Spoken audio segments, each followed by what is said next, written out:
তো এই হুযায়ফা ইবনুল ইয়ামান রাদিয়াল্লাহু তাআলা আনহু উনি বললেন, একবার রাতে আমি আল্লাহ রাসূল সাল্লাল্লাহু আলাইহি ওয়াসাল্লামের সাথে কিয়ামুল লাইল মানে তাহাজ্জুদের নামাজে শরীক হওয়ার সুযোগ পেয়েছিলাম।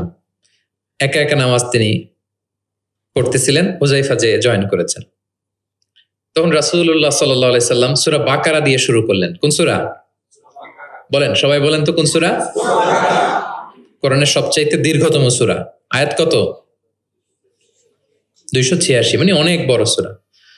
তো উনি শরীক হলেন, শরীক হওয়ার পরে আল্লাহ রাসূল সাল্লাল্লাহু আলাইহি সাল্লাম সূরা বাকারা দিয়ে শুরু করলেন। তো উনি ভাবলেন মনে হয় 100 আয়াত যাওয়ার পরে রাসূল সাল্লাল্লাহু আলাইহি ওয়াসাল্লাম রুকুতে যাবেন। কত আয়াত যাওয়ার পরে? 100 আয়াত গেল, যায় না রুকুতে। 200 আয়াত গেল, তাও যায় না রুকুতে। 286 আয়াত শেষ, মানে সূরা বাকারাই, তাও রুকুতে যায় না। এরপরে রাসূল সাল্লাল্লাহু আলাইহি ওয়াসাল্লাম সূরা আলী ইমরান শুরু করেছেন, ওইটাও শেষ। এরপর রাসূল সাল্লাল্লাহু আলাইহি ওয়াসাল্লাম সূরা নিসা শুরু করেছেন। Could you imagine that? আপনি চিন্তা করতে পারেন? তার মানে এক এক রাকাতে উনি 2 থেকে 3 ঘন্টা, মাঝে মাঝে এমন হয়েছে 2 রাকাতে সারা রাত শেষ কভার করে দিয়েছেন। এবং হুযায়ফা বলেন, আমার কাছে মনে হলো যতক্ষণ তিনি দাঁড়িয়ে তেলাওয়াত করছিলেন ঠিক ততক্ষণ আবার রুকুতে ছিলেন, যতক্ষণ রুকুতে ছিলেন ঠিক ততক্ষণ আবার সিজদায় লুটিয়েছিলেন। 2 রাকাতে পুরো রাত তিনি শেষ করে দিয়েছেন। তাহলে রাতের সালাতে তিনি দীর্ঘ তেলাওয়াত করতেন। যেই টপিকটা নিয়ে আজকে আমরা কথা শুনবো ইনশাআল্লাহ বিইذনিল্লাহ, সেটা হচ্ছে কোরআনের সাথে আমাদের প্রিয় নবীজির সম্পর্ক কেমন ছিল, প্রফেটিক রিলেশন উইথ কোরআন। আল্লাহ রাসূল সাল্লাল্লাহু আলাইহি ওয়া আলিহি ওয়াসাল্লামের সাথে কোরআনের সম্পর্ক, অ্যাটাচমেন্টটা কেমন ছিল, how was his relationship with the Quran. কিভাবে তিনি কোরআনকে ধারণ করতেন নিজের মধ্যে, কিভাবে কোরআনকে লালন করতেন, কোরআনকে কতটুকু সময় দিতেন। আজকের পুরো আলোচনা জুড়ে আমরা এটা দেখব এবং একটু নিজের সাথে মিলিয়ে নেওয়ার চেষ্টা করবো যে আমরা কতটুকু কোরআনকে সময় দিই এবং কোরআনের সাথে আমাদের অ্যাটাচমেন্টটা কতটুকু, কোরআনের সাথে আমাদের ভালোবাসা এটা কতটুকু, আমরা কতটুকু কোরআনকে ধারণ করি বা লালন করি, এটা একটু নিজেদের সাথে মিলিয়ে নেওয়ার চেষ্টা করব। পুরো আলোচনাটাতে আমি প্রায় 30টি পয়েন্ট কভার করার চেষ্টা করব। প্রত্যেকটা পয়েন্ট যদি 2 মিনিট করে আমি শেয়ার করি তাহলে 30 দুগুণা 60 মিনিট, প্রায় 1 ঘন্টা। খুব সিম্পলি যদি আমি বলি যে কোরআনের সাথে প্রিয় নবীজির সম্পর্ক কেমন ছিল, কোরআনের সাথে বেসিকলি আল্লাহ রাসূল সাল্লাল্লাহু আলাইহি ওয়া আলিহি ওয়াসাল্লামের গভীর প্রেমের বাঁধন ছিল, সীমাহীন ভালোবাসা ছিল। শর্টলি বলতে গেলে গভীর প্রেমের বাঁধন এবং সীমাহীন ভালোবাসা ছিল।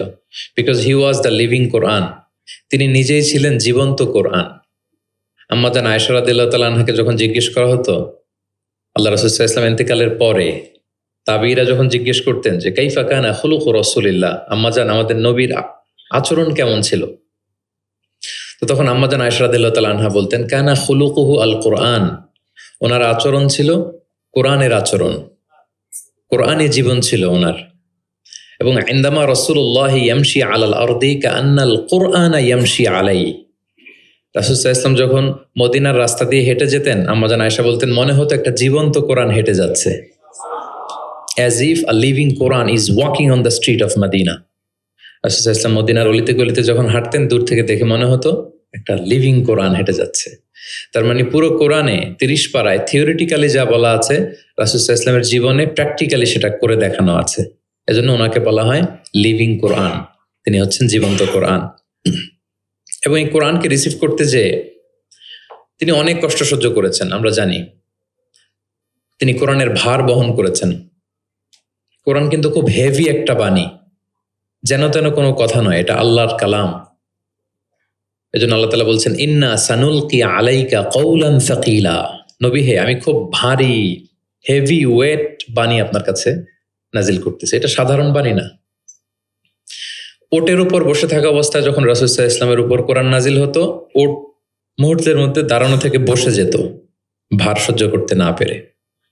একবার যায়েদ বিন সাবিত রাদিয়াল্লাহু তাআলা আনহুর পায়ের মধ্যে মাথা রেখে রাসূল সাল্লাল্লাহু আলাইহি ওয়াসাল্লাম শুয়েছিলেন।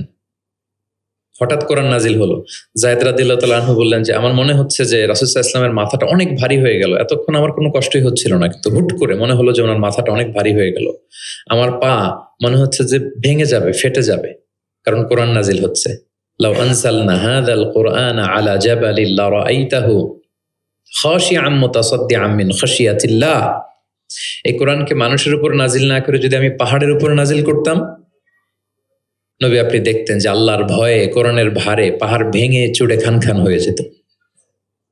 ইন্না সানুলকি আলাইকা কওলান সাকিলা, এটা খুব ভারী একটা বাণী। এই ভার তিনি সহ্য করেছেন। এবং কোরআন নানাভাবে আসতো, মাঝে মাঝে মিসলা সলসালাতিল জারাস, লাইক আ রিঙ্গিং বেল। খ্রিস্টানদের চার্চে গেলে যেমনি দেখবেন ঢাং ঢাং করে ঘন্টা বাজায়, বিকট আওয়াজ হয়, মাঝে মাঝে এরকম বিকট আওয়াজে কোরআন আসতো। এভাবে কোরআন রিসিভ করতে রাসূল সাল্লাল্লাহু আলাইহি ওয়াসাল্লামের কষ্ট হয়ে যেত। আবার মাঝে মাঝে জিবরাইল আলাইহিস সালাম মানুষের সূরাতে মদিনায় এসে কোরআন দিয়ে যেতেন। রাসূল সাল্লাল্লাহু আলাইহি ওয়াসাল্লাম বলেন, ওইভাবে কোরআন রিসিভ করাটা আমার জন্য খুব সহজ ছিল। এবং প্রচন্ড শীতের রাতে যখন কোরআন নাজিল হতো, আম্মা জান আয়েশা রাদিয়াল্লাহু তাআলা আনহা বলেন যে আমরা শীতে কাঁপছি, কিন্তু ওয়া ইন্না জাবিনাহু লা ইয়াতাফাসসাদু আরাকান, আমরা দেখতাম রাসূল সাল্লাল্লাহু আলাইহি ওয়াসাল্লামের কপাল মোবারক বেয়ে টপ টপ করে ঘাম ঝরছে। আমরা শীতে কাঁপছি, কিন্তু উনি হি ইজ সোয়েটিং, তিনি ঘামতেন, কারণ এটা ভারী একটা বাণী। প্রথম 5 আয়াত যখন নাজিল হলো হেরা গুহায়, ইকরা বিসমি রাব্বিকাল্লাযী খালাক, read in the name of your Lord who has created, এই 5 বাক্য নিয়ে রাসূল সাল্লাল্লাহু আলাইহি ওয়াসাল্লাম কাঁপতে আরম্ভ করলেন। হি ওয়াজ ট্রেম্বলিং লিটারালি। এবং এসেই খাদিজা রাদিয়াল্লাহু তাআলা আনহাকে বললেন যে জাম্মিলুনি জাম্মিলুনি, খাদিজা আমাকে কম্বল চাপা দাও, আমার জ্বর এসে যাচ্ছে, আমি কাঁপছি। কারণ ওই যে কওলান সাকিলা, এটা খুব ভারী একটা বাণী। ওনাকে কম্বল চাপা দেয়া হলো। তখন আল্লাহ তাআলা নাজিল করলেন ইয়া আইয়ুহাল মুজাম্মিল কুমিল লাইলা ইল্লা কালিলা, মানে হে কম্বলওয়ালা দাঁড়ান, এমন দায়িত্ব দিছে, এখন বসে থাকার সুযোগ নেই, দাঁড়ান, দাঁড়িয়ে প্রচার করেন। ওই যে নবী দাঁড়ালেন আর বসার সুযোগটা পেলেন না, প্রচার করছিলেন। তাহলে প্রিয় নবীজি, হি ওয়াজ লিভিং কোরআন, 1 নম্বর পয়েন্ট। 2 নম্বর হচ্ছে কোরআনের ভার বহন করতে ওনার জীবনে অনেক স্যাক্রিফাইস করতে হয়েছে, কষ্ট করতে হয়েছে। এমনকি কোরআনের কোনো আয়াত যেন তিনি ভুলে না যান, জিবরিল আলাইহিস সালাম বলার সাথে সাথে পড়তে আরম্ভ করতেন, সাথে সাথে জিহ্বা ঠোঁট নাড়াতেন, পড়তেন যাতে ভুলে না যান। আল্লাহ তাআলা বললেন যে নবী, এতে আপনার কষ্ট হয়ে যাচ্ছে, আপনি কোরআনকে তড়িঘড়ি করে আয়ত্ত করবার জন্য আপনার জিহ্বাকে এত আন্দোলিত করবেন না। লা তুহাররিক বিহি লিসানাকা লিতাআজালা বিহি, ইন্না আলাইনা জামাআহু ওয়া কুরআনা, আমি এটা আপনার হৃদয়ে দিয়ে দিব, মুখস্থ করায় দিব। ফাইদা ক্বরানাহু ফাত্তাবি' কুরআনা, জিবরিল যখন পড়বে শুধু শুনবেন খেয়াল করে, আমি শিখাই দেব আপনাকে। সুম্মা ইন্না আলাইনা বায়ানা, এরপর এটার ব্যাখ্যা বিশ্লেষণ সব আল্লাহ আমি শিখিয়ে দেব। তো জিবরাইল আলাইহিস সালাম আসার সাথে সাথে রাসূল সাল্লাল্লাহু আলাইহি ওয়াসাল্লাম উদ্গ্রীব হয়ে যেতেন, সাথে সাথে পড়তে আরম্ভ করতেন। মানে উনি যে একটু দিবে ওই সুযোগটাও দিতেন না, মানে তাড়াতাড়ি পড়তেন, আরো পড়তেন দ্রুত। আল্লাহ তাআলা বলেন যে নবী, আপনি অস্থির হবেন না, উদ্গ্রীব হবেন না, বরং আমি আপনাকে শিখাই দেব। সানুকরিউকা ফালা তানসা, আমি আপনাকে শিখাই দেব, আপনি আর ভুলবেন না। এরপর থেকে রাসূল সাল্লাল্লাহু আলাইহি ওয়াসাল্লাম আর পেরেশান হতেন না, শুধু খেয়াল করে শুনতেন। আর জিবরাইল আলাইহিস সালাম চলে যাওয়ার সাথে সাথে আল্লাহ তাআলা অটোমেটিক্যালি মুখস্থ করায় দিতেন রাসূল সাল্লাল্লাহু আলাইহি ওয়াসাল্লামকে। এখন প্রিয় নবীজি কিভাবে তেলাওয়াত করতেন আমরা শুনি। আমরা তো রমাদানের তেলাওয়াত করতেছি আলহামদুলিল্লাহ। আচ্ছা, আল্লাহ রাসূল সাল্লাল্লাহু আলাইহি ওয়া সাল্লাম তারতিলের সাথে তেলাওয়াত করতেন। তারতিল, ওয়ারাত্তিলিল কুরআনা তারতিলা, তোমরা তারতিলের সাথে তেলাওয়াত করো। তারতিলের মধ্যে 2টা জিনিস থাকতে হয়, এক হচ্ছে ধীরে ধীরে, 2 হচ্ছে স্পষ্টভাবে। রিপিট, আবারও বলছি, তারতিল হচ্ছে ধীরে ধীরে পড়বেন, আবার স্পষ্ট, তখন এটা তারতিল হবে। আমাদের বাংলাদেশে আলহামদুলিল্লাহ 1 দশক ধরে আমি বলে এসেছি যে তারাবির সালাতে খুব ধীরে পড়তে হবে, কোরআনের হক আদায় করে তারতিলের সাথে। আলহামদুলিল্লাহ অনেক বলার পরে এখন অনেক মসজিদে আলহামদুলিল্লাহ মসজিদ কমিটি সচেতন হয়েছে, ভালো কারীরা, হাফেজরা, তারা খুব ধীরস্থির ভাবে পড়ায়। তারপরেও গ্রাম বাংলায় বা অনেক এলাকার মসজিদে এখনো এমন ভাবে কোরআন তেলাওয়াত করা হয় দ্রুত খতম দেওয়ার জন্য, এটা কোরআনের সাথে এক প্রকার বেয়াদবি হয়ে যায়। ইভেন মালয়েশিয়াতে অথবা ইন্দোনেশিয়াতে কোনো এক জায়গায় আমি একটা ভিডিও দেখলাম যে এমন ভাবে রুকুর উপরে সেজদা, আল্লাহু আকবার, সামি আল্লাহ, মানে 30 সেকেন্ডসে 2 রাকাত শেষ। আল্লাহ রাসূল সাল্লাল্লাহু আলাইহি ওয়াসাল্লাম 2 রাকাত পড়তে তাহাজ্জুদের নামাজে কত সময় নিতেন আমরা একটু দেখব। এইভাবে কিন্তু কোরআন তেলাওয়াত করতে নিষেধ করা হয়েছে, বরং আল্লাহ বলেছেন ওয়ারাত্তিলিল কুরআনা তারতিলা, কোরআনটা তারতিলের সাথে তোমরা তেলাওয়াত করবে। আল্লাহ রাসূল সাল্লাল্লাহু আলাইহি ওয়াসাল্লাম এভাবেই পড়তেন, ধীরে ধীরে স্পষ্টভাবে। ইয়ামুদ্দু বিহা সাওতাহু মাদ্দান, টেনে টেনে পড়তেন। আলহামদুলিল্লাহি রাব্বিল আলামিন। এই দেখেন টেনে পড়লাম, আর রহমানির রহিম, মালিকি ইয়াউমিদ্দিন। টানতেছি না? ইয়ামুদ্দু বিহা সাওতাহু মাদ্দান, টেনে টেনে পড়তেন। ইউকাত্তিউ কিরাআতাহু আয়াতান আয়াতান, প্রত্যেক আয়াত শেষে থামতেন, পজ দিতেন। দিস ইজ কল্ড তারতিল, ওয়ারাত্তিলিল কুরআনা তারতিলা। আনাস রাদিয়াল্লাহু তাআলা আনহু বলতেন, রুব্বা কারিন লিল কুরআন ওয়াল কুরআন ইয়ালআনুহু, কোরআনের অনেক তেলাওয়াতকারী আছে, তেলাওয়াতে সওয়াবের বিপরীতে লানত পায়। কোরআন পড়লে তো সওয়াব হওয়ার কথা, কিন্তু কোরআন তাকে কি করে? লানত করে। একটু মিলায় নেন নিজের সাথে যে আমাদের তেলাওয়াতটা কেমন। আচ্ছা, তাহলে রাসূল সাল্লাল্লাহু আলাইহি ওয়াসাল্লাম তারতিলের সাথে তেলাওয়াত করতেন, পাশাপাশি তিনি খুব সুমধুর কণ্ঠে তেলাওয়াত করতেন এবং তিনি আদেশ করতেন, যায়িনুল কুরআনা বিআসওয়াতিকুম, তোমরা তোমাদের গলায় যে আল্লাহ তাআলা সুর দিয়েছেন ওই সুর দিয়ে কোরআন তেলাওয়াত করো। যার যতটুকু সুর আছে, সবার হয়তো অত সুরেলা হবে না, যতটুকু, প্রত্যেকের একটা সুর আছে না নাই বলেন? যতটুকুই দিয়েছে আল্লাহ তাআলা আপনার গলায় সুর, ওই সুরটাকে ব্যবহার করে আপনি কোরআন তেলাওয়াত করবেন। রাসূল সাল্লাল্লাহু আলাইহি ওয়াসাল্লাম সুর দিয়ে কোরআন পড়তেন এবং তিনি বলেছেন, লাইসা মিন্না মান লাম ইয়াতাগান্না বিল কোরআন, আমার যে উম্মত সুর করে কোরআন পড়ে না সে কবু আমার উম্মত হতে পারে না, সুর করে পড়তে হবে। বারা ইবনে আযিব রাদিয়াল্লাহু তাআলা আনহু বলেন যে আমি একবার দেখলাম এশার নামাজের সময় তারা রাসূলুল্লাহ ফিল ইশাই বিত্তিনি ওয়াজ যাইতুন, মানে ওয়াত্তিনি ওয়াজ যাইতুন ওয়া তুরি সিনিন, এই সূরাটা দিয়ে রাসূল সাল্লাল্লাহু আলাইহি ওয়াসাল্লাম দেখলাম একবার এশার নামাজের ইমামতি করতেছেন। বারা ইবনে আযিব রাদিয়াল্লাহু তাআলা আনহু তিনি বলতেছেন এবং তিনি বলেন, ফামা সামিআতু আহাদান আহসানা সাওতাম মিনহু, আমার জীবনে এত সুরেলা কণ্ঠের অধিকারী কোনো মানুষের তেলাওয়াত আমার জীবনে আমি শুনি নাই। বারা ইবনে আযিব রাদিয়াল্লাহু তাআলা আনহু রাসূল সাল্লাল্লাহু আলাইহি ওয়াসাল্লামের একজন সাহাবী, তিনি বলেন এশার নামাজে দেখলাম সূরা আত-তিন দিয়ে তিনি নামাজের ইমামতি করছেন, এত সুমধুর ছিল নবীজির কণ্ঠ, আমি আমার জীবনে এত সুমধুর কণ্ঠের তেলাওয়াত শুনি নাই। না জানি প্রিয় নবীজি কত সুমধুর কণ্ঠে তেলাওয়াত করতেন, আমরা তো শুনতে পারি নাই। এবং রাসূল সাল্লাল্লাহু আলাইহি ওয়াসাল্লামের সুমধুর কণ্ঠের তেলাওয়াত শুনে মানুষ তো মুসলিম হয়েছেই, অনেক জিনও মুসলমান হয়েছে, অনেক জিন। মক্কার যারা গণক ছিল তারা জিন দিয়ে গণনার কাজ করত, জিনদেরকে উপরে পাঠাতো, ফেরেশতারা কি কনভারসেশন করে এগুলো শুনে আসতো, এগুলো এসে গণকদেরকে বলতো, গণকরা এগুলো বলে বলে মক্কায় বিভিন্ন ধরনের সংশয় তৈরি করত। কিন্তু যখন কোরআন নাজিল হওয়া শুরু হলো, আকাশের নিরাপত্তা জোরদার করা হলো, এখন আর জিনেরা উপরে যেতে পারে না, উপরে গেলে আগুনের গোলা ছোড়া হয় ওদের গায়ে। এবার জিনেরা একটা মিটিং বসলো, তারা বলতেছে ঘটনা কি, আগে তো অনেক ফেরেশতাদের কথা শুনে এসে গণকদের বলে দিতে পারতাম, এখন তো এই সুযোগটা নাই, ঘটনা কি, হোয়াট হ্যাপেন? নিশ্চয়ই পৃথিবীতে এমন নতুন কিছুর আগমন ঘটেছে যেটার প্রভাবে ঊর্ধ্ব জগতের নিরাপত্তা বলয়কে আরো মজবুত করা হয়েছে। কি সেটা খোঁজো। খুঁজতে খুঁজতে খুঁজতে খুঁজতে একদল জিন রাসূল সাল্লাল্লাহু আলাইহি ওয়াসাল্লাম উকাজের এক বাজারের দিকে যাচ্ছিলেন। ইন দ্য মিন টাইম ফজরের সালাতে তিনি নামাজের ইমামতি করছেন। ওই সময়ে একদল জিন পাশ দিয়ে যাচ্ছিল।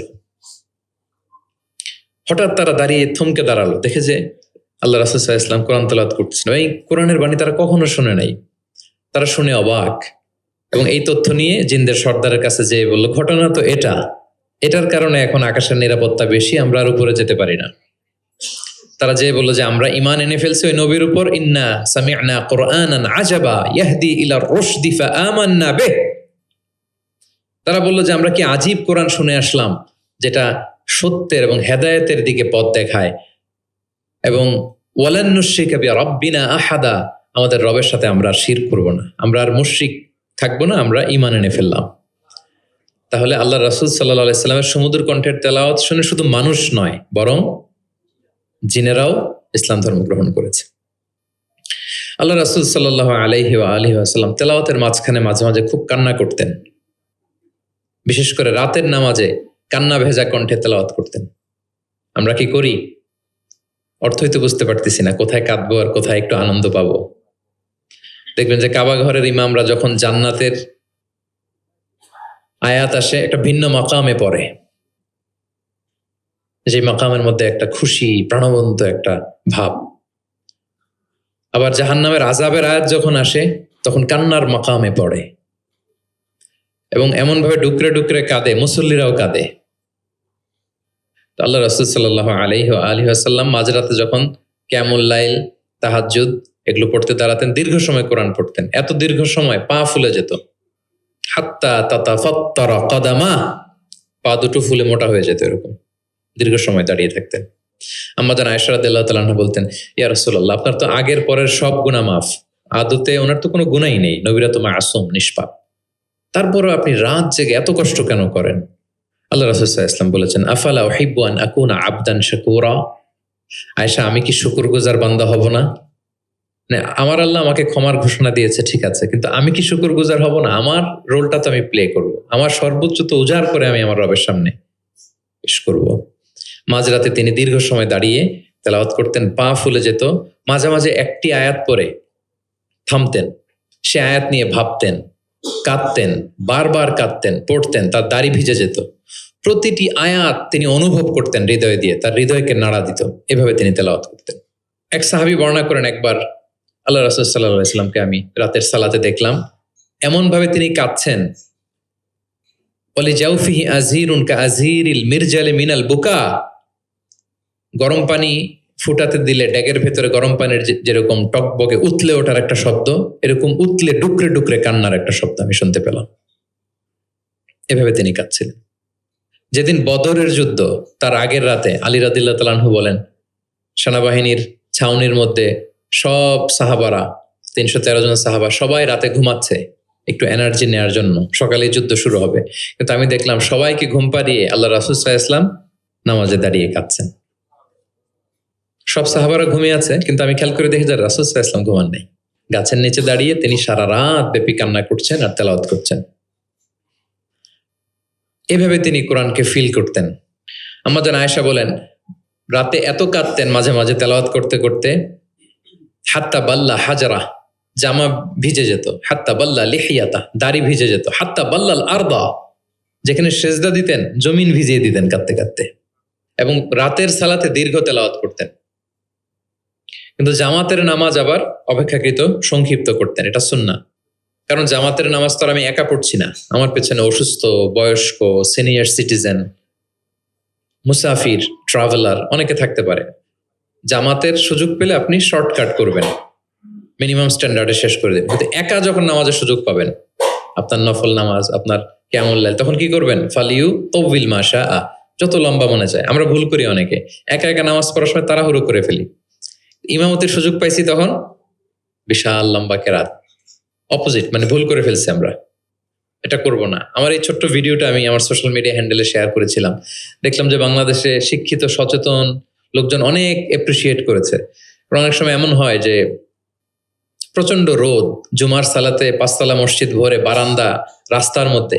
আমার অনেক সময় এমন হয়েছে যে সফরে আমি ফ্লাইট ধরবো, রাস্তায় জুমাতে আমি অংশগ্রহণ করেছি, প্রচন্ড রৌদ্র, দাঁড়ানো যায় না, আবার ঝড় বৃষ্টি, তো এতগুলো মানুষ যে এখানে নামাজ পড়বে, এখানে যদি আপনি লম্বা কেরাত পড়েন তাহলে তো কষ্ট হয়ে যাবে মানুষের। একবার আল্লাহ রাসূল সাল্লাল্লাহু আলাইহি ওয়াসাল্লাম নামাজ একটু বেশি ছোট করে ফেললেন, সংক্ষিপ্ত করে। সাহাবারা বললেন, ইয়া রাসূলুল্লাহ, এত তাড়াতাড়ি নামাজ শেষ করলেন, এত তাড়াতাড়ি তো করতে দেখি না। তখন রাসূল সাল্লাল্লাহু আলাইহি ওয়াসাল্লাম বললেন, আমি যখন নামাজে ছিলাম, উইমেন প্রেয়ার্স এরিয়া, যেটা মানে মদিনার নারীরা তো পেছনে দাঁড়াতো, তিনি বললেন ওখান থেকে আমি একটা ছোট্ট বাচ্চার কান্নার আওয়াজ শুনতে পেলাম। আমার মনে হচ্ছিল ওই বাচ্চাটাকে সামলাতে বাচ্চাটার মায়ের বড্ড কষ্ট হয়ে যাচ্ছে, ওই মায়ের যাতে একটু কষ্ট কম হয় এজন্য নামাজটা আমি একটু শর্ট করে দিয়েছি।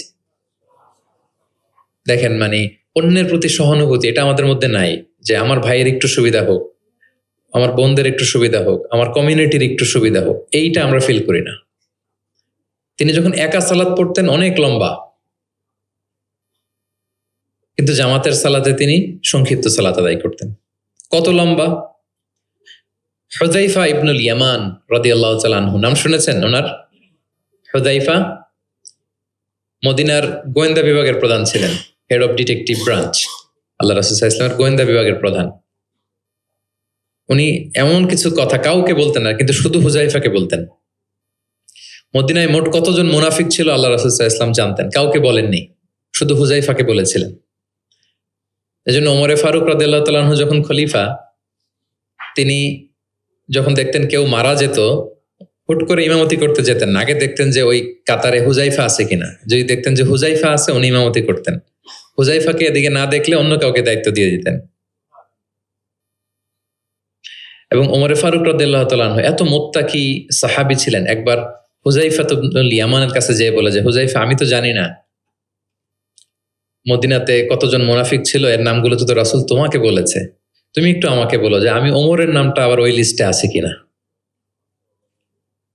আমার ভয় হয় যে আমি আবার মুনাফিকদের ভেতরে ঢুকে গেলাম কিনা। হুজাইফা ইবনুল ইয়ামান বললেন, আমিরুল মুমিনিন আপনি কি বলেন?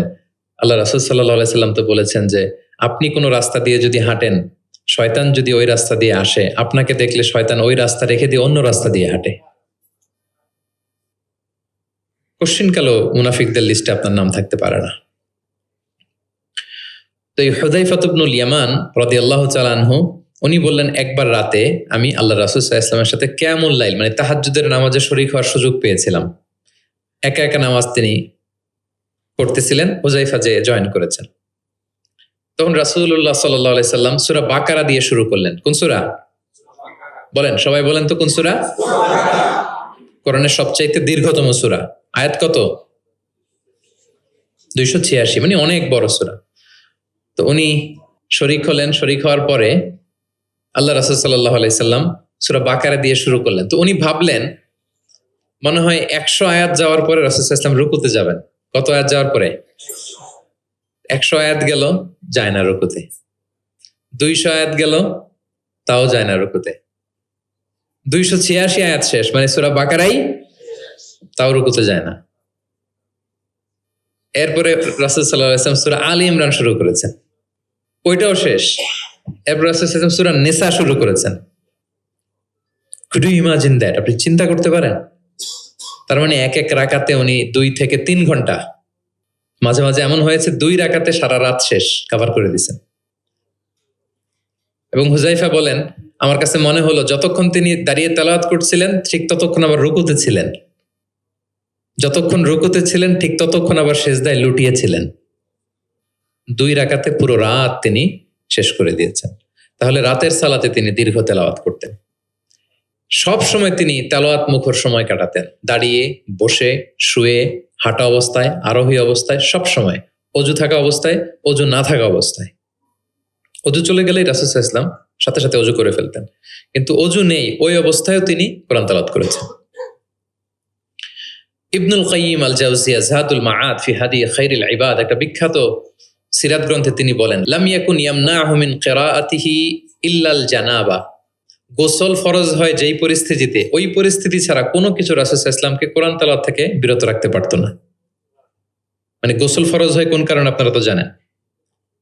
এরকম পরিস্থিতি হলে তিনি শুধু তেলাওয়াত করতেন না, এছাড়া দাঁড়িয়ে, বসে, হাঁটছেন, আরোহণ করেছেন, অজু আছে কিংবা অজু নেই, সবসময় তিনি কোরআন তেলাওয়াত করতেন। মুআবিয়া ইবনে কুররা রাদিয়াল্লাহু তাআলা আনহু বর্ণনা করেন যে আব্দুল্লাহ ইবনে মুগাফফাল তিনি বলেন, একবার আমি রাসূল সাল্লাল্লাহু আলাইহি ওয়াসাল্লামকে দেখলাম যে তিনি উটের উপর চড়ে মক্কা বিজয়ের দিন উট হাঁকাচ্ছেন, উটের উপর বসা। তখন তিনি সূরা ফাতহ তেলাওয়াত করছেন, ইন্না ফাতাহনা লাকা ফাতহাম মুবিনা লিয়াগফিরা লাকাল্লাহু মা তাকদ্দামা মিন যামবিকা ওয়া মা তাআখার। তিনি বলেন যে আমি নিজে 8ম হিজরিতে মক্কা বিজয়ের দিন দেখলাম তিনি উট হাঁকাচ্ছেন আর পড়তেছেন ইন্না ফাতাহনা লাকা ফাতহাম মুবিনা, সূরা ফাতহ তেলাওয়াত করতেছেন। সুবহানাল্লাহ। তার মানে দাঁড়িয়ে, বসে। অনেকে আমাদেরকে প্রশ্ন করে যে হুজুর শুয়ে শুয়ে কোরআন তেলাওয়াত করা যাবে? মানুষের মনে প্রশ্ন থাকে অনেক। তারপর বলে অজু ছাড়া কি কোরআন তেলাওয়াত করা যাবে মুখস্থ? অনেক প্রশ্নের সম্মুখীন হয়েছে আমি এটা। তার মানে আল্লাহ রাসূল সাল্লাল্লাহু আলাইহি ওয়াসাল্লামের জীবনী থেকে তো আপনি বুঝতে পারলেন যে কোনো কিছু আপনারা আটকাইতে পারবে কোরআন তেলাওয়াত থেকে, এক্সেপ্ট আপনার গোসল ফরজ হয়েছে, তখন পড়বেন না, তখন গোসলটা করে তারপরে পড়বেন। নিজ গৃহে তিনি তেলাওয়াত করতেন। আমরা অনেক সময় শুধু মসজিদে গেলেই কোরআনটা খুলে পড়ি, ঘরে আর পড়ি না। না, ঘরে পড়বেন। তিনি বলেছেন লা তাজআলু বুয়ুতাকুম মাকাবিরা, তোমাদের ঘরগুলোকে কবর বানায় রেখো না। কবরের মধ্যে তো কোনো আমল হয় না, মৃত মানুষ শুয়ে থাকে, পড়ে থাকে, আমল নাই, জিকির নাই, তেলাওয়াত নাই। তো ঘরগুলোকে কবর বানিও না। ফাইন্না শাইতানা ইয়ানফিরু মিনাল বাইতিল্লাযী তুকরাউ ফীহি সূরাতুল বাকারা, যে ঘরে সূরা বাকারা তেলাওয়াত করা হয় ওই ঘর থেকে শয়তান দৌড়ে পালায়। অনেক ঘরে শয়তান ডিস্টার্ব করে, শয়তানের জিনের আসর হয়। অনেক অনেক ফ্যামিলিতে আমাদের কাছে আসে, জাদু টোনা, বান, ব্ল্যাক ম্যাজিক, কালো জাদুর যে সমস্যা, আপনি সূরা বাকারা পড়বেন, আল্লাহ তাআলা আপনাকে প্রোটেক্টেড রাখবেন। আপনাদের পরিচিতদের মধ্যে থেকে এরকম ঘটনা শুনছেন না যে ব্ল্যাক ম্যাজিকে আক্রান্ত? কোন সূরা পড়বেন? যারা খুব বেশি আক্রান্ত, অল্প সাউন্ডে সূরা বাকারাটা চালিয়ে ঘুমিয়ে পড়বেন, সারা রাত যেন তেলাওয়াত চলে। কোনো ব্ল্যাক ম্যাজিক আপনার ক্ষতি করতে পারবে না ইনশাআল্লাহ। অল্প সাউন্ডে MP3 করে কি করবেন? চালিয়ে রাখবেন। সূরা বাকারাকে খুব গুরুত্বের সাথে পড়তে বলেছেন আল্লাহ রাসূল সাল্লাল্লাহু আলাইহি ওয়াসাল্লাম। তিনি বলেছেন, ইকরা সূরাতাল বাকারা ফাইন্না আখযাহা বারাকা ওয়া তারকাহা হাসারা ওয়া লা ইস্তাতিউহাল বাতালা। যে এটা পড়বে বরকত পাবে, যে পড়বে না সে আফসোস করবে। আর যে এটা আত্মস্থ করবে পড়বে, ওয়ালা তাস্তাতিউহাল বাতালা ইয়ানি আস-সাহারা, ম্যাজিশিয়ান, কোন ম্যাজিশিয়ানের ম্যাজিক তার উপর কাজ করবে না, কোন ব্ল্যাক ম্যাজিক তার কাছে কিছুই করতে পারবে না। এজন্য ঘরে ঘরে কোন সূরা? সূরা বাকারা। এই বাকারার মধ্যে একটা স্পেশাল আয়াত আছে, 255 নম্বর আয়াত, যেটাকে বলা হয় আয়াতুল কুরসি। এটা রেগুলার পড়বেন প্রত্যেক ফরজ সালাতের পরে। মান ক্বারা আয়াতাল কুরসি দুবরা কুল্লি সালাতিন মাকতুবাতিন লাম ইয়ামনাহু মিন দুখুলিল জান্নাতি ইল্লাল মাউত। প্রত্যেক ফরজ সালাতের পরে যে ব্যক্তি আয়াতুল কুরসি তেলাওয়াত করবে, ওই ব্যক্তির জান্নাতে প্রবেশের ক্ষেত্রে আর কোনো বাধা থাকে না, একটা জিনিস ছাড়া, মৃত্যু। লোকটা মরে না তাই জান্নাতে যায় না, মরলেই জান্নাতি। প্রত্যেক ফরজ সালাতের পরেই আপনারা পড়বেন। যারা পড়েন কন্টিনিউ করবেন, আর যারা পড়েন না মনে রাখবেন, নোটে রাখেন, যেটা আমরা রেগুলার ওয়াজিফা বানাবো। ইট শুড বি রেগুলার ওয়াজিফা। আল্লাহ রাসূল সাল্লাল্লাহু আলাইহি সাল্লাম তিনি বলেছেন যে 7 কেরাতের যেটা দিয়ে সহজ লাগে সেটা দিয়ে তেলাওয়াত করতে পারবো, মানে ফ্লেক্সিবিলিটি আছে। আমরা এটা একটু একাডেমিক আলোচনা হয়ে যায়, তারপরে বলে রাখি, আমরা যে তেলাওয়াতটা করি বা কোরআন পড়ি, এটা রিওয়ায়াত হাফসান আসিমের তেলাওয়াত করি আর কি। এছাড়াও আরো অনেকগুলো 7টা কেরাত আছে, এগুলো যারা ইলমুল কেরাতে যারা মাহের তারা জানে, তো সেগুলো দিয়েও আপনি তেলাওয়াত করতে পারবেন, ফ্লেক্সিবিলিটি আছে। হ্যাঁ, এটার পরে আরেকটা বিখ্যাত কেরাত আছে ওয়ারশের কেরাত, রিওয়ায়াত ওয়ারশান নাফিআ, এরকম কুম্বুলের কেরাত আছে, এরকম অনেকগুলো কেরাত আছে। এই কেরাত আপনি পড়তে পারবেন। যেমন আরো সহজ করে বলি, আমরা যেমনি পড়ি ওয়াদ-দুহা ওয়াল লাইলি ইযা সাজা, আরেকটা মুতাওয়াতির সনদের এরকম কেরাত আছে, তারা পড়ে ওয়াদ-দুহে। আমরা পড়ি কি ওয়াদ-দুহা, ওই কেরাতে কি পড়ে ওয়াদ-দুহে। আমরা পড়ি ওয়াল লাইলি ইযা সাজা, ওরা পড়ে ওয়াল লাইলি ইযা সাজে। আমরা পড়ি ইহদিনাস সিরাতাল মুস্তাকিম, তারা বলে ইহদিনাজ সিরাতাল মুস্তাকিম। আমরা পড়ি মালিকি ইয়াউমিদ্দিন, এরা পড়ে মালিকি ইয়াউমিদ্দিন। এরকম কিছু পার্থক্য আছে।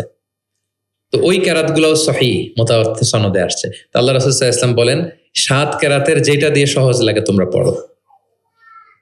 যেমন বাংলা ভাষা একটা, এর মধ্যে আঞ্চলিকতা আছে না? নোয়াখালীর এরাও বাংলা বলে কিন্তু একটু ভিন্ন, সিলেটের ভাইরা একটু ভিন্ন, চট্টগ্রামের এরা বাংলাইতে বলে নাকি? চট্টগ্রামের লোকেরা কোন ভাষায় কথা বলে? ফার্সিতে?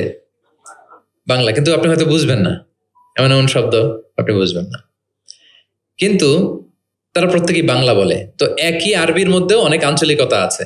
এই 7টা আঞ্চলিকতায় কোরআন নাজিল হয়েছে। রাসূল সাল্লাল্লাহু আলাইহি ওয়াসাল্লাম বলেন যেটা সহজ লাগে পড়ো। তো একবার হিশাম বিন হাকিম বিন হিজাম, উনি একবার সূরা ফুরকান পড়তেছেন এমন একটা কেরাতে, যেই কেরাত ওমর রাদিয়াল্লাহু তাআলা আনহু শোনেন নাই।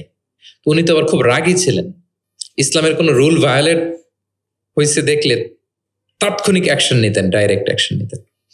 তো উনি ভাবছে যে কোরআনকে বোধহয় সে বিকৃত করে পড়ছে, এই কেরাতটা ওনার আবার জানা ছিল না। উনি ধরে চাদর ধরে টেনে হিচড়ে রাসূল সাল্লাল্লাহু আলাইহি ওয়াসাল্লামের কাছে নিয়ে আসছে, বলছে ইয়া রাসূলুল্লাহ দেখেন কিভাবে কোরআনকে বিকৃত করে।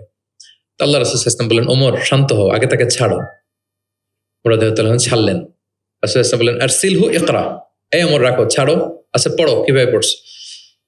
তো হিশাম বিন হাকিম বিন হিজাম তেলাওয়াত করে শোনালেন সূরা ফুরকান। রাসূল সাল্লাল্লাহু আলাইহি ওয়াসাল্লাম বললেন হাকাযা উনসিলাত, কোরআন তো এভাবেও নাজিল হয়েছে। আচ্ছা ওমর তুমি কিভাবে জানো? ওমর রাদিয়াল্লাহু তাআলা বললেন ইয়া রাসূল আপনি তো আমাদেরকে এইভাবে শিখিয়েছেন। তখন রাসূল সাল্লাল্লাহু আলাইহি ওয়াসাল্লাম বললেন ওয়া হাকাযা উনসিলাত, এভাবেও নাজিল হয়েছে। উনজিলাল কোরআনু আলা সাবআতি আহরুফ, আরবি ভাষার 7টা ডায়ালেক্টে, 7 ডায়ালেক্টে কোরআন নাজিল হয়েছে। ফাকরাউ মা তায়াসসারা মিন, যেটা দিয়ে সহজ লাগে। ওয়া দুহা পড়লেও হবে, দোহে পড়লেও হবে, হ্যাঁ সবটাই পড়তে পারবেন, দোহাও হবে দোহেও হবে। আল্লাহ রাসূল সাল্লাল্লাহু আলাইহি ওয়াসাল্লাম অন্যকে কোরআন তেলাওয়াত শোনাতেন। উবাই ইবনে কাব রাদিয়াল্লাহু তাআলা আনহুকে বললেন, ইন্নাল্লাহা আমারানি আন আকরা আলাইকাল কোরআন। হে উবাই, আল্লাহ তাআলা আমাকে আদেশ করেছেন আমি নবী যেন তোমার কাছে কোরআন শোনাই। উবাই ইবনে কাব বললেন, আল্লাহু সাম্মানি, নবীজি আপনি বলেন কি, আল্লাহ আমার নাম ধরে বলছে? মানে খুশিতে বাকবাকুম, আনন্দে আত্মহারা, শিহরিত। ইয়া রাসূলুল্লাহ, আমি উবাইয়ের নামটা ধরে আল্লাহ বলছেন? আল্লাহ রাসূল সাল্লাল্লাহু আলাইহি ওয়াসাল্লাম বললেন, নাম, তোমার নাম ধরে বলেছেন। আল্লাহ তাআলা আমাকে বলেছেন আমি যেন সূরা বাইয়িনা লাম ইয়াকুনিল লাযিনা কাফারু, এই সূরাটা যেন আমি তোমার সামনে শোনাই। ফাযারাফাত আইনাহু, তিনি কাঁদতে আরম্ভ করলেন শুনে। কারণ ওনার নাম ধরে যদি আল্লাহ তাআলা বলেন, এটা ওনার জন্য কত বড় প্রেস্টিজিয়াস এবং সৌভাগ্যের একটা ব্যাপার। তাহলে অন্যকে কোরআন শোনাতেন। আচ্ছা, আবার আল্লাহ রাসূল সাল্লাল্লাহু আলাইহি ওয়াসাল্লাম মাঝে মাঝে অন্যদের থেকে শুনতেন। অন্যের কণ্ঠে কোরআন শোনারও একটা আনন্দ আছে, কি বলেন? ইবনে মাসউদ রাদিয়াল্লাহু তাআলা আনহুকে একবার বললেন, ইকরা। ইবনে মাসউদ একটু কোরআন তেলাওয়াত করো তো। তো তিনি বললেন, আকরা ওয়া আলাইকা উনজিল। হে নবী, আপনার সামনে দাঁড়িয়ে আমি এত বড় স্পর্ধা, আমি তেলাওয়াত করব? আপনার উপর আকাশ থেকে কোরআন নাজিল হয়। আল্লাহ রাসূল সাল্লাল্লাহু আলাইহি ওয়াসাল্লাম বললেন, ইন্নী উহিব্বু আন আসমাআহু মিন গায়রি, আমি তোমাদেরকে শোনাতে যেমনি পছন্দ করি, তোমাদের থেকে শুনতেও পছন্দ করি। তিনি সূরা নিসা তেলাওয়াত করে শোনালেন। কেন শুনলেন? আব্দুল্লাহ ইবনে মাসউদের থেকে। কারণ আল্লাহ রাসূল সাল্লাল্লাহু আলাইহি ওয়াসাল্লাম টার্গেট করেছিলেন যে আব্দুল্লাহ ইবনে মাসউদ এই উম্মার কোরআনের টিচার হবে। কি হবে? মানে যার যেদিকে মেধা, আল্লাহ রাসূল সাল্লাল্লাহু আলাইহি ওয়াসাল্লাম ওই প্রতিভা ওইদিকে কাজে লাগাতেন। যার যেদিকে মেধা, এই যে বললাম হুযায়ফা ইবনুল ইয়ামান গোয়েন্দা বিভাগের প্রধান, কেন জানেন? তার এই দিকে আগ্রহ বেশি।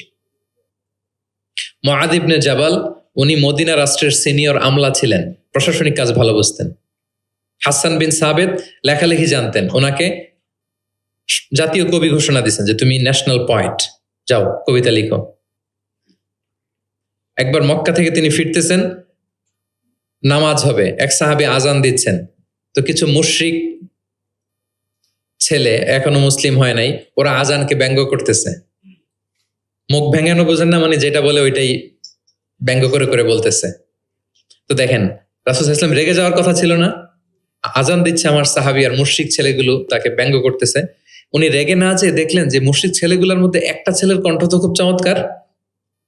ওকে ডাকলেন, ডেকে ওর মাথার চুলের ঝুঁটি বেঁধে ধরলেন, বললেন, এই একটু আগে কি বলতেছিলে, জোরে বলতো, মানে আরো জোরে বলো। এবার সে বলতে আরম্ভ করতেছে, কিন্তু আশহাদু আন্না মুহাম্মাদুর রাসূলুল্লাহ এটা আর বলে না। এটা বললে তো শাহাদাত দেয়া মুসলিম হয়ে যায়। রাসূল সাল্লাল্লাহু আলাইহি ওয়াসাল্লাম ধমক দিয়ে বললেন, এই বলো, এটাও বলো। তখন সে এটাও বলছে, মাথার চুলের ঝুঁটি ধরে বলছে। বলার পরে রাসূল সাল্লাল্লাহু আলাইহি ওয়াসাল্লাম তার জন্য দোয়া করলেন। ওই দোয়ার বরকতে সে কালিমা পড়ে মুসলমান হয়ে গেল। এবার আল্লাহ রাসূল সাল্লাল্লাহু আলাইহি ওয়াসাল্লাম বললেন, তোমার কণ্ঠ যেহেতু সুন্দর, তোমাকে আমি মক্কার মসজিদের মুয়াজ্জিন বানাই দিলাম, তুমি যে আজান দিবা। দেখেন কেমন একটা ঘটনাকে কিভাবে টুইস্ট করে অন্যদিকে নিয়ে গেলেন। রেগে যাওয়ার কথা ছিল, কিন্তু দেখলেন যে প্রতিভা আছে তো এর মধ্যে, এত উঁচু গলা, একে মুয়াজ্জিন বানানো যায়। তিনি হয়ে গেলেন বাইতুল্লাহর মুয়াজ্জিন। এবং ওই যে মুশরিক থাকা অবস্থায় ওনার মাথার চুলের ঝুঁটি ধরে রাসূল সাল্লাল্লাহু আলাইহি ওয়াসাল্লাম বলছেন, এই আজান দাও। ওই যে রাসূল সাল্লাল্লাহু আলাইহি ওয়াসাল্লামের বরকতের হাত মাথার চুলে লেগেছিল, উনি মৃত্যুর আগ পর্যন্ত ওই চুলগুলো আর কাটেন নাই কোনোদিন। উনি এদিকে চুল কাটতেন, এদিকে কাটতেন, এদিকে কাটতেন, সামনের চুল কাটতেন না। যখন জিজ্ঞেস করা হতো আপনি এরকম হেয়ার কাট কেন আপনার, বলতেছে আমি মুশরিক অবস্থায় আমার প্রিয় নবীজি আমার মাথার চুলের ঝুঁটি ধরে আমাকে আজানের তালিম দিয়েছিলেন। ওনার বরকতময় হাতের ছোঁয়া আমার এই চুলে লেগেছে, আমি চাই এই চুলগুলো সাথে নিয়ে আমি কবরে যাব। এবং ওই চুলগুলোর সাথেই ওনাকে কবর দেয়া হয়েছে। ওই চুলগুলোকে উনি পেঁচিয়ে একটা পাগড়ির মতো করে, বড় হয়ে গেছে তো অনেক, এটা পেঁচিয়ে পাগড়ির মতো করতেন, এরপরে উনি টারবান পড়তেন, পাগড়ি পড়তেন। তাহলে প্রিয় ভাইয়েরা, আব্দুল্লাহ ইবনে মাসউদ রাদিয়াল্লাহু তাআলা আনহুকে রাসূল সাল্লাল্লাহু আলাইহি ওয়াসাল্লাম টার্গেট করেছিলেন যে উনি এই উম্মতের কোরআনের টিচার হবে। কি হবে? এজন্য বলেন, পড়ো তো। ইবনে মাসউদ তিনি পড়ে শোনালেন এবং তিনি বলেছেন, মান আহাব্বা আইয়াকরা আল কোরআনা গাদ্দান কামা উনজিল ফালইয়াকরাহু আলা কিরাআতি ইবনে উম্মি আবদ। জিবরিল যেভাবে কোরআন নাজিল করেছে হুবহু এইভাবে কোরআন যে শিখতে চায়, সেজন্য ইবনে মাসউদের কাছে কোরআন শেখে। সাহাবারা ইবনে মাসউদ রাদিয়াল্লাহু তাআলা আনহুর কাছে এভাবে কোরআন শিখতেন। তাহলে দেখেন, কোরআন অন্যকে শোনাতেন, অন্যদের থেকে শুনতেন, এবং কোরআন যারা শিখে এবং শেখায় তাদেরকে তিনি শ্রেষ্ঠ বলে ঘোষণা দিয়েছেন। খায়রুকুম মান তাআল্লামাল কোরআন ওয়া আল্লামাহ। যে কোরআন শেখে এবং শেখায় সে তোমাদের মাঝে শ্রেষ্ঠ। আপনি যদি শিখেন, লজ্জার কিছু নাই যে বয়স আমার 40 হয়ে গেছে, 50 হয়ে গেছে, আমি তো পারি না। না, এটা আপনার জন্য সৌভাগ্যের। It's a blessing, you are lucky, it's an honour. আল্লাহ যে সুযোগ দিয়েছেন আপনি শিখবেন, কোরআন শোনাবেন। আপনি যদি শোনান আপনি শ্রেষ্ঠ, যিনি আপনাকে শোনায় সেও শ্রেষ্ঠ। মানে এমন এক মেকানিজম, কোরআন শিখলেও সে শ্রেষ্ঠ, আবার যে শেখায় সেও শ্রেষ্ঠ। তো আমরা এই অ্যাক্টিভিটিজের সাথে যেন জড়িত থাকি। এবং কারো সুন্দর কণ্ঠ দেখলে আল্লাহ রাসূল সাল্লাল্লাহু আলাইহি ওয়াসাল্লাম প্রশংসা করতেন। আবু মুসা আল-আশআরী রাদিয়াল্লাহু তাআলা আনহু একবার মসজিদে নববীতে তেলাওয়াত করতেছিলেন, আল্লাহ রাসূল সাল্লাল্লাহু আলাইহি ওয়াসাল্লাম পাশ দিয়ে যাচ্ছেন। আরেক বর্ণনা আছে ওনার ঘরে তেলাওয়াত করতেছিলেন, উনি রাতে ওনার বাসার পাশ দিয়ে যাচ্ছেন। হঠাৎ কান লাগিয়ে শুনলেন এত সুন্দর গলা, তিনি বুঝতে পারলেন এটা আমার আবু মুসা আল-আশআরীর কণ্ঠ। তো সকালবেলা ফজরের পরে আবু মুসাকে ডেকে বললেন, আবু মুসা, লাকাদ উতিতা মিজমারান মিন মাযহামিরি আলি দাউদ। দাউদ নবীর গলায় আল্লাহ যে সুরের ঝংকার দিয়েছেন, এই উম্মতের মধ্যে তোমার গলায় আল্লাহ সে সুরের লহরী ঢেলে দিয়েছেন। তাও মুসা বলে, ইয়া রাসূলুল্লাহ, আমি তো কখনো আপনার সামনে তেলাওয়াত করিনি, আপনি কি করে বুঝলেন? তো রাসূল সাল্লাল্লাহু আলাইহি ওয়াসাল্লাম বলেন, গত রাতে তোমার ঘরের পাশ দিয়ে যাচ্ছি, তোমার তেলাওয়াত শুনে আমি থমকে দাঁড়িয়েছি, যতক্ষণ পড়েছো আমি শুনেছি। আবু মুসা আল-আশআরী তো অবাক হলেন, বলেন, ইয়া রাসূলুল্লাহ, আপনি দাঁড়িয়ে আমার তেলাওয়াত শুনেছেন, এটা যদি জানতাম আমি যে আরো কত সুর করে পড়তাম, আমি যে আরো কত সুর দিয়ে পড়তাম, ফজর পর্যন্ত পড়তাম। দাউদ আলাইহিস সালাম নবীদের মধ্যে সবচেয়ে সুরেলা গলার নবী ছিলেন। ওনার উপরে জাবুর কিতাব নাজিল হয়েছিল। আকাবা একটা উপসাগর আছে জর্ডানে, আমি এবার জর্ডান ভিজিটে দেখে এসেছি। আকাবা উপসাগরের তীরে বসে তিনি যখন জাবুর তেলাওয়াত করতেন, আকাবা উপসাগরের মাছগুলো সব চলে আসতো তেলাওয়াত শুনতে, এত সুর ছিল ওনার গলায়। তো নবী আলাইহিস সালাম বলেন যে দাউদ নবীর গলায় যে সুর দিছে, আমার সাহাবীদের মধ্যে আল্লাহ তোমার গলায় সেই সুর ঢুকাই দিছে। সুবহানাল্লাহ বিহামদিহি। তো নবী যদি প্রশংসা করে একজন সাহাবীর তেলাওয়াতের, ওনার কেমন লাগবে বলেন তো? হ্যাঁ, ভালো লাগবে। তিনি তেলাওয়াতের প্রশংসা করতেন এভাবে। তিনি রমাদানে সবচেয়ে বেশি তেলাওয়াত করতেন, যে সময়টা আমরা কাটাচ্ছি। আমরা কোন মাস কাটাচ্ছি এখন? সাইয়্যিদুশ শুহুর, 12 মাসের মধ্যে শ্রেষ্ঠতম মাস। এই মাসে সবচেয়ে তেলাওয়াত করতেন। আম্মা জান আয়েশা রাদিয়াল্লাহু তাআলা আনহা বলেন, লা আ'লামু রাসূলুল্লাহি সাল্লাল্লাহু আলাইহি ওয়াসাল্লাম ক্বরাআল কুরআনা কুল্লাহু ফি লাইলাতিন ক্বাত্তু গায়রা রমাদান। রমজান ছাড়া কোনো মাসে মানে এক রাতে পুরো কোরআন পড়ে ফেলছেন এরকম আমি দেখি নাই, শুধু রমাদানেই দেখেছি এত তেলাওয়াত করতে। এবং বছরব্যাপী যা নাজিল হতো আল্লাহ রাসূল সাল্লাল্লাহু আলাইহি সাল্লাম রমাদানে সেটা রিভাইজ করতেন। এবং রমাদানের প্রতি রাতে জিবরিল আলাইহিস সালামের সাথে রাসূল সাল্লাল্লাহু আলাইহি সাল্লামের মিটিং হতো প্রতি রাতে। তার মানে 30 দিনে কয়টা মিটিং? 30টা মিটিং। কি হতো এই মিটিং এ? সারা বছর যা নাজিল হয়েছে রাসূল সাল্লাল্লাহু আলাইহি সাল্লাম জিবরিল আলাইহিস সালামকে সেটা শোনাতেন, আবার জিবরিল আলাইহিস সালাম রাসূল সাল্লাল্লাহু আলাইহি সাল্লামকে শোনাতেন, দুই পক্ষ থেকে। আর যে বছর আল্লাহ রাসূল সাল্লাল্লাহু আলাইহি সাল্লাম ইন্তেকাল করেছিলেন, ওই বছর পুরো কোরআনটা দুইবার জিবরিল আলাইহিস সালাম আল্লাহ রাসূল সাল্লাল্লাহু আলাইহি সাল্লামকে শুনিয়েছেন, আবার আল্লাহ রাসূল সাল্লাল্লাহু আলাইহি সাল্লাম দুইবার জিবরিল আলাইহিস সালামকে শুনিয়েছেন। আজকে থেকে নিয়ত করেন, আমরা শোনাবো। আপনি ভাবিকে শোনাবেন, ভাবি আপনাকে শোনাবে, আপনি আপনার মেয়েকে শোনাবেন, আপনার মেয়ে আপনাকে শোনাবে, যে সূরাটাই পারেন। ঘরটা একটা কোরআনময় ফ্যামিলি হবে, আমাদের ফ্যামিলিটা, কি বলেন? এরকম বরকতময় ফ্যামিলি আমরা চাই না? এবং সাহাবাদেরকে উদ্বুদ্ধ করতেন বিভিন্ন সূরার ফজিলতের কথা বলে বলে, যে এটা এই সূরা পড়ো, এই ফজিলত। একবার উবাই ইবনে কাব রাদিয়াল্লাহু তাআলা আনহুকে বললেন, আতুহিব্বু আন উআল্লিমাকা সূরাতান লাম ইয়ানজিল ফিত তাওরাত ওয়ালাল ইনজিল ওয়ালা জাবুর। হে উবাই, তুমি কি চাও যে আমি তোমাকে এমন একটা সূরা শিখাবো যেটার মতো মর্যাদাপূর্ণ সূরা তাওরাতেও নাই, ইনজিলেও নাই, জাবুরেও নাই, কোথাও নাই, এত মর্যাদাপূর্ণ? তিনি বললেন, বালা ইয়া রাসূল, অবশ্যই শিখাবেন। তখন আল্লাহ রাসূল সাল্লাল্লাহু আলাইহি ওয়াসাল্লাম বলেন, সেই সূরাটা তুমি নিজেই জানো। সেটা কি? সেটা হচ্ছে কাইফা তাকরাউ ফিস সালাত। তুমি নামাজে কোন সূরা পড়ো, মানে কোন সূরা ছাড়া নামাজ হয় না, বলেন তো? সূরা ফাতিহা। আল্লাহ রাসূল সাল্লাল্লাহু আলাইহি ওয়াসাল্লাম বললেন, এই সূরা ফাতিহা এটা যেন তেন কোনো সূরা নয়, এর মতো মর্যাদাপূর্ণ সূরা তাওরাত, জাবুর, ইনজিল কোথাও আসেনি। ইন্নাহা লাহিয়া সাবউল মাসানি ওয়াল কুরআনুল আযীম। এটা নিত্য পাঠনীয় সপ্তবাক্য। সূরা ফাতিহায় মোট কয়টা বাক্য? 7টা। সবাই বলেন কয়টা? এটাকে বলে সাবউল মাসানি, মানে সব সময় পড়া হয় এমন 7টা বাক্য। ওয়ালাকাদ আতাইনাকা সাবআম মিনাল মাসানি ওয়াল কুরআনুল আযীম। এটা সব সময় পড়তে হয়। আবু হুরায়রা রাদিয়াল্লাহু তাআলা আনহু বলেন যে আল্লাহ রাসূল সাল্লাল্লাহু আলাইহি ওয়াসাল্লাম একবার আমাদেরকে উৎসাহ দিয়ে বললেন যে একটা সূরা আছে, এই সূরার 30টা আয়াত, এই সূরা যদি কেউ তেলাওয়াত করে, এই সূরা কিয়ামতের দিন এই তেলাওয়াতকারীর পক্ষে আল্লাহর কাছে সুপারিশ করবে, এমনকি তর্ক করবে যতক্ষণ না আল্লাহ তাআলা তেলাওয়াতকারীকে জান্নাতি হিসেবে ঘোষণা না দেয়। বলেন তো কোন সূরা এটা? সূরা মুলক। হ্যাঁ। অনেক মানুষ আলহামদুলিল্লাহ, শতাধিক মানুষ দেশে বিদেশে এয়ারপোর্টে আমাকে দেখা হইলেই বলে যে শেখ আপনার সূরা মুলকের তাফসীর শুনে আমি সূরা মুলক মুখস্থ করেছি। আলহামদুলিল্লাহ, আমার সৌভাগ্য। অনেকে বলে যে সাইয়্যিদুল ইস্তিগফার আপনার আলোচনা থেকে শুনে মুখস্থ করেছি।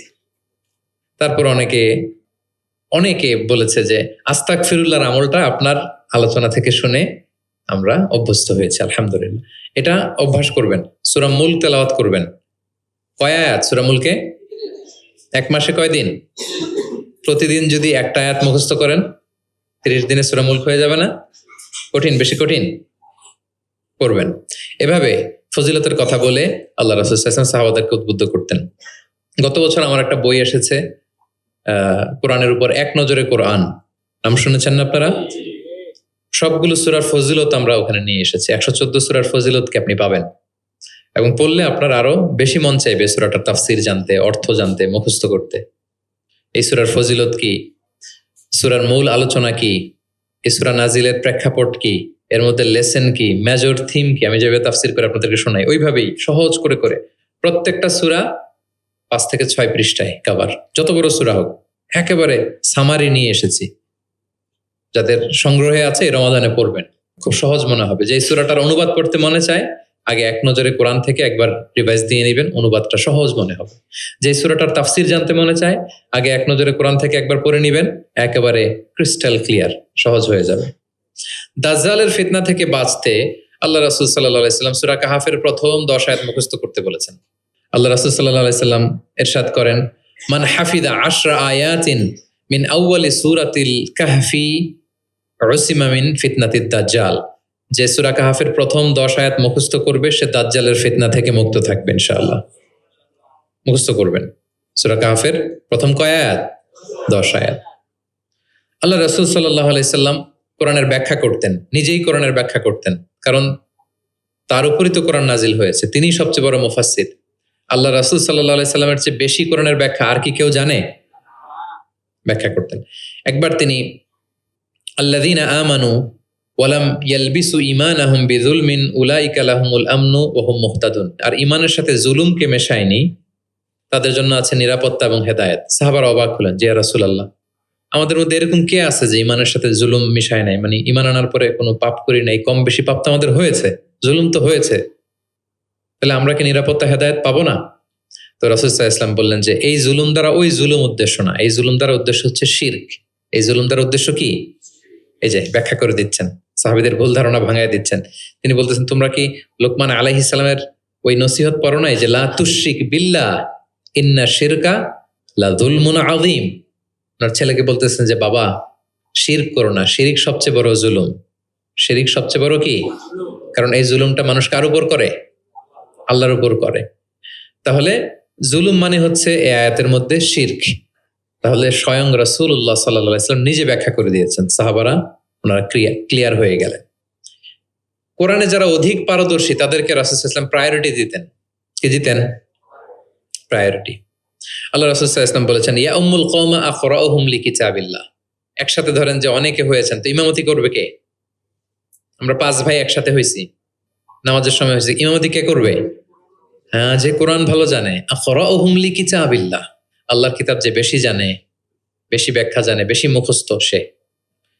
আচ্ছা, ওয়া ইন কানাত কিরাআতুহুম সাওয়া, যদি তাদের সবার কেরাত সমান হয় তখন রাসূল সাল্লাল্লাহু আলাইহি ওয়াসাল্লাম বলেন ফাইয়া উম্মুহুম আকদামুহুম হিজরাতান, তাহলে যে আগে হিজরত করছে সে, মানে তখন আগে হিজরত, যে আগে হিজরত করেছে তাদের মর্যাদা বেশি ছিল।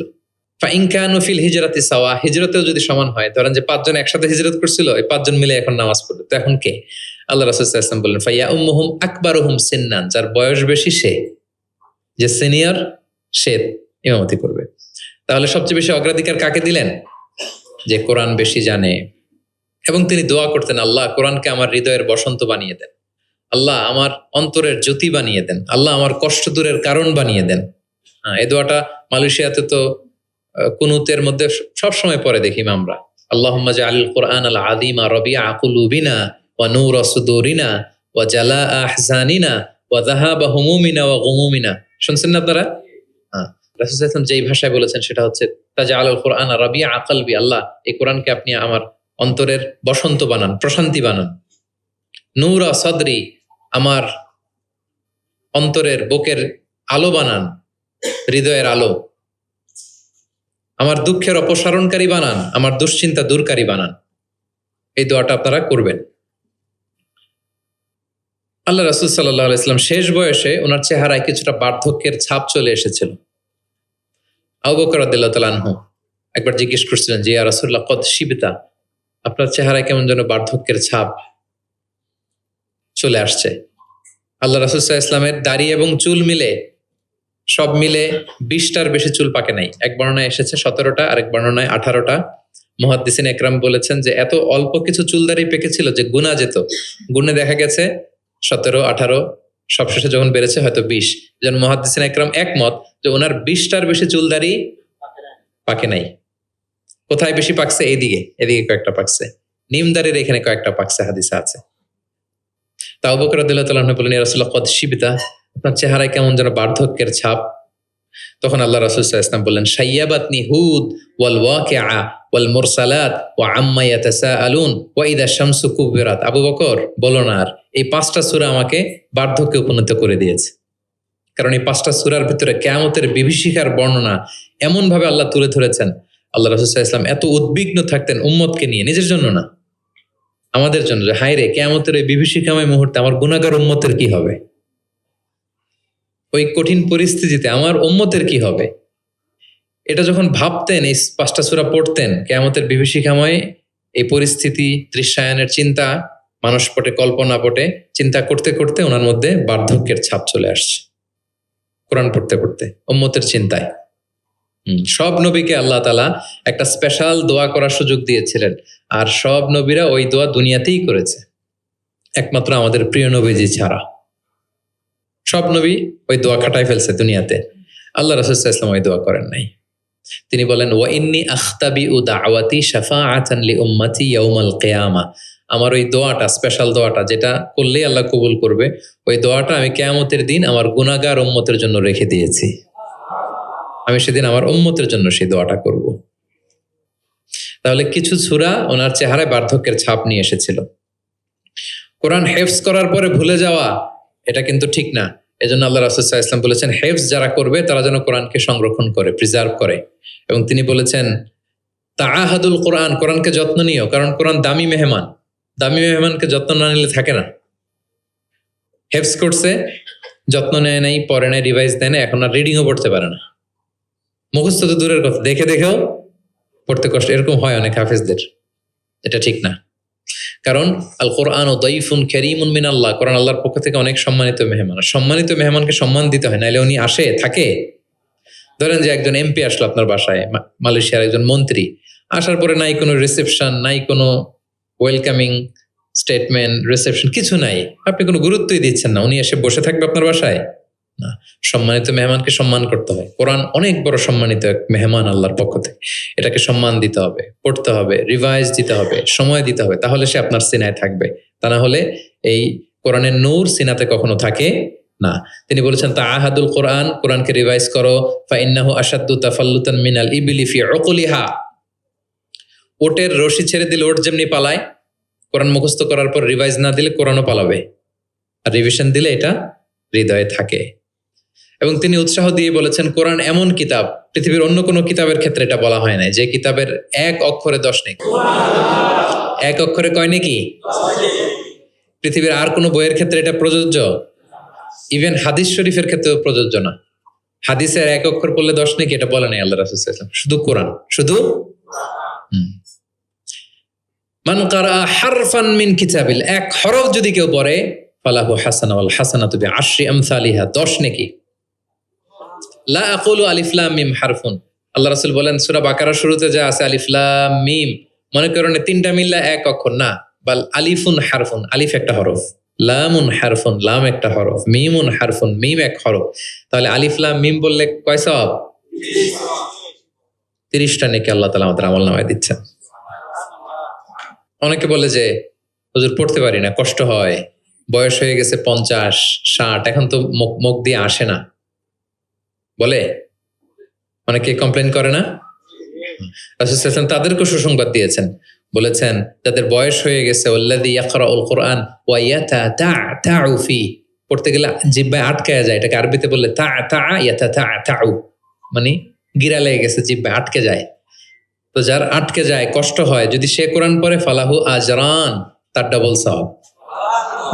কোরআন পড়তেছে এটার সওয়াব, ওই যে আটকাইতেছে ওইটার আরেক সওয়াব। কষ্ট হচ্ছে যে শাক্কুন আলাইহি লাহু আজরান, তার ডাবল সওয়াব। এবার বলেন কষ্ট হইলে কি পড়া বন্ধ করে ফেলবেন? তো কি করবেন? আরো চেষ্টা করবো, আরো পড়বো, কারণ প্রতিনিয়ত আল্লাহ তাআলা আমার আমলনামা ভারী করছেন। এবং এই যে কোরআনের মজলিসে হাজির হলে আল্লাহ রাসূল সাল্লাল্লাহু আলাইহি ওয়াসাল্লাম উৎসাহিত করেছেন যে কোরআনের মজলিসে হাজির হলে কি হয়? ইয়াতলুনা কিতাবাল্লাহ, যেখানে কোরআনের আলোচনা হয়, ওয়া ইয়াতাদারাসুনা বাইনাহুম ইল্লা নাযালাত আলাইহিমুস সাকিনা, প্রশান্তি নেমে আসে, আসমানি প্রশান্তি। আপনি প্রশান্তি ফিল করতেছেন সাকিনা হৃদয়ে? এই যে আজকের এই প্রোগ্রামে আপনি যেটা ফিল করতেছেন, পৃথিবীর কোনো গেট টুগেদার, কোনো ফাংশন, কোনো প্রোগ্রামে কি এই প্রশান্তি আপনি পান? পাইলে বলেন, পাবেন? কোরআনের যে মাজলিস, ওটাতে বসলেই একটা আলাদা আসমানি প্রশান্তি। হাফফাতহুমুল মালাইকা, ফেরেশতারা ঘিরে রাখে এই প্রোগ্রাম। কি করে? আজকে আপনাদের সিকিউরিটি দিতেছে কারা? পুলিশ, বিশেষ ফোর্স, কারা? ফেরেশতারা, মালাইকাতুল্লাহ। ওয়া যাকারাহুমুল্লাহু ফীমান ইনদাহ, এবং আল্লাহ তাআলা ফেরেশতাদের সামনে গর্ব করে বলে, দেখো আমার বান্দারা আমাকে দেখে নাই, জান্নাত দেখে নাই, জাহান্নাম দেখে নাই, কোরআন পড়ে বিশ্বাস করেই আজকে চলে আসছে, গর্ব করে বলতে থাকে। তখন আল্লাহ বলে যে এই বান্দারা কি চায়, আজকে যা চাবে তাই দিয়ে দেব। যেন ইফতারের পূর্ব মুহূর্তে দোয়া কবুলের একটা মাহেন্দ্রক্ষণ, আমরা যেন এই সময়টাকে কাজে লাগাই, আমরা আল্লাহর কাছে দোয়া করব। আর এত এত ফজিলতের পরেও যারা কোরআন পড়ে নাই, তাদের নসিবে কি থাকবে বলেন? আল্লাহ রাসূল সাল্লাল্লাহু আলাইহি ওয়াসাল্লাম তাদের বিরুদ্ধে স্বয়ং মামলা দায়ের করবেন, যার সুপারিশ ছাড়া আমরা জান্নাতের চেহারা দেখব না। ওই নবী তার বিরুদ্ধে দাঁড়াবে। ওয়াকাল রাসূলু ইয়া রাব ইন্না কওমি ইত্তাখাযু হাযাল কুরআনা মাহজুরা, তিনি কিয়ামতের দিন বলবে, আল্লাহ আমার এই উম্মত কোরআনকে পরিত্যক্ত করেছে, ইগনোর করেছে, বর্জন করেছে, পড়ে নাই। বছরের পর বছর গেছে, কোরআনটা হাতে নেয় নাই, কোরআনের একটা পাতা খুলে দেখে নাই। একের পর এক রমাদান সে পেয়েছে, কোরআনকে কোনোদিন সে তেলাওয়াত করে নাই, পাঠ করে নাই। আচ্ছা বলেন, যেই নবীর সুপারিশ ছাড়া আমরা জান্নাতে যাওয়া কল্পনাও করতে পারি না, ওই নবী যদি আপনার বিরুদ্ধে মামলা দায়ের করে, তাহলে তো জান্নাত ফকফকা একেবারে, নাকি? জান্নাতের রাস্তা ক্লিয়ার না? ইম্পসিবল, অসম্ভব। খবরদার প্রিয় ভাইয়েরা, একটু রিভাইজ করেন কোরআনের সাথে আমাদের সম্পর্ক কেমন, প্রিয় নবীজির সম্পর্ক কেমন তো আমরা শুনলাম। আমরা একটু দেখি যে আসলে আমাদের সম্পর্ক কেমন।